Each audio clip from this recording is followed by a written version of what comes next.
Hello, मैं Shahnawaz Saifi advocate. और मैं पिछली वीडियो में आपको बेसिक चीज़ें बताई थी मुस्लिम लॉ के बारे में, मुस्लिम विधि के बारे में। और आज उससे आगे मैं आपको जानकारी दूंगा और कुछ पहले बेसिक चीज़ें मुस्लिम लॉ में आप लोगों को बताऊंगा। जो बेसिक चीज़ें हैं, मुस्लिम कौन है, कितने प्रकार के मुस्लिम होते हैं, मुस्लिम इस्लाम धर्म में कितने संप्रदाय के हैं, तो वो सारी चीज़ें मैं आपको अभी बता दूंगा। तो सबसे पहले तो ये देखें कि मुस्लिम कौन होता है। अगर हम मुस्लिम लॉ पढ़ रहे हैं तो हमें उसकी बेसिक चीज़ें जाननी पड़ेगी। कोई हमारे ऊपर कानून लागू होता है तो वो किस पे होगा, कौन वो लोग होंगे जो कानून को फॉलो करेंगे। तो ये अब सबसे पहले हम ये देखेंगे कि मुस्लिम कौन है। एक व्यक्ति जो इस्लाम में विश्वास रखता है वह मुस्लिम है। एक व्यक्ति जो इस्लाम में विश्वास रखता है वही मुस्लिम है। अब प्रश्न ये उठता है कि इस्लाम क्या है। इसलिए सी बात है कि अब हम ये देखेंगे कि इस्लाम क्या है। तो अब प्रश्न उठता है कि इस्लाम क्या है। इसके लिए कहा जाता है कि इस्लाम अरबी भाषा का एक शब्द है, हज़रत मोहम्मद साहब द्वारा सुस्थापित एक धर्म है। इस्लाम एक सुस्थापित धर्म है और इस्लाम का शाब्दिक अर्थ होता है अल्लाह के प्रति पूर्ण समर्पण करना। और इसका विधिक अर्थ है अल्लाह एक है और एक है हज़रत मोहम्मद सल्लल्लाहु अलैहि वसल्लम उनके अंतिम रसूल हैं, यानी कि संदेश वाहक हैं। और अब ये देखें कि एक मुस्लिम कितने प्रकार के होते हैं। तो मुस्लिम देखिए अलग अलग प्रकार के हैं। मुस्लिम कितने प्रकार के होते हैं मैं आपको बताता हूँ। तो मुस्लिम के जो प्रकार है, जैसे जन्मजात से मुस्लिम होता है, यानी कि बच्चे के माता पिता दोनों ही मुस्लिम हैं। तो अब जिस बच्चा जहाँ जन्म लेगा तो वो इसलिए सी बात है कि जन्म इस्लाम में ही, मुस्लिम में ही पैदा होगा तो वो मुस्लिम ही कहलाएगा। और एक ये जन्मजात से मुस्लिम होता है। पालन पोषण से मुस्लिम कहा जाता है। बच्चे का पालन पोषण किस तरह से हुआ है, यानी कि माता पिता में से एक हिंदू है और एक मुस्लिम है, तो ये देखा जाएगा कि बच्चे का पालन पोषण किस धर्म के अनुसार और किस तरह से हुआ है। और इसमें प्रिवी काउंसिल ने एक केस भी दे, भैया शेर बहादुर बनाम भैया गंगा बख्श 1914 में एक प्रिवी काउंसिल ने इस बारे में निर्णय भी दिया था।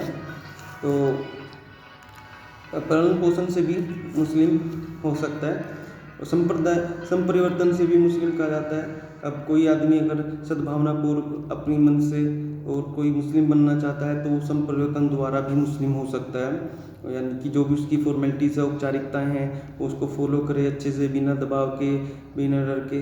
अगर वो संपरिवर्तन करके मुस्लिम बनना चाहता है तो वो मुस्लिम संपरिवर्तन द्वारा भी मुस्लिम बन सकता है। तो अब ये देखेंगे कि इस्लाम धर्म में कितने प्रकार के सांप्रदायिक होते हैं। तो इस्लाम धर्म में 3 प्रकार के सांप्रदायिक हैं जो हम सब जानते हैं, शिया, सुन्नी।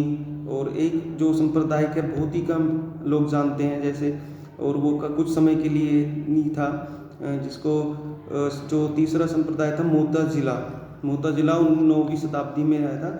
और उनके जो संस्थापक थे अताउल कलजलानी थे, जिन्होंने इसको संस्थापक तीसरे संप्रदाय को। और ये कुछ दिन के लिए ही हमारे चलन में था, लेकिन अभी शिया सुन्नी चल रहा है, तो उसी को जानते हैं। ये 2 संप्रदाय हमारे चल रहे हैं। तो शिया सुन्नी में भी अलग अलग शाखाएं हैं, ब्रांच है, उनमें से निकले हुए हैं।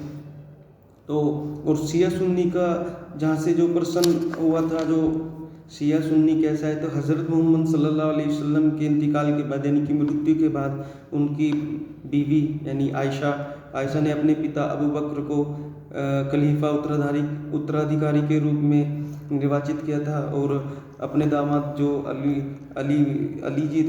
थे उत्तराधिकारी से, उनको वंचित कर दिया था। तो इनको निर्वाचन को लेके, इनके चयन को लेके काफ़ी लोगों ने विरोध किया।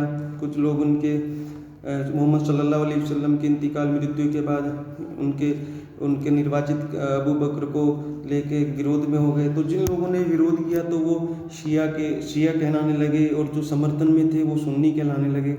तो यहाँ से शिया सुन्नी का जो है, यहाँ से एक मोड़ पैदा हुआ था, तो यहाँ से जो है चले थे। अब हम बात कर रहे थे शिया और सुन्नी की, तो शिया में सुन्नी में भी अलग अलग ब्रांच स्कूल्स हैं बने हुए हैं।